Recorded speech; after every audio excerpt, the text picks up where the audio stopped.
Most professionals think using industry jargon makes them sound smarter. It actually makes them sound insecure. Here is what really happens when you overuse technical language. Decision makers stop listening because they feel confused or left out.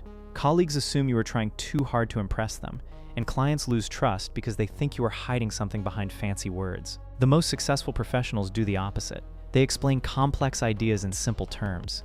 They use stories instead of statistics. They ask questions instead of lecturing.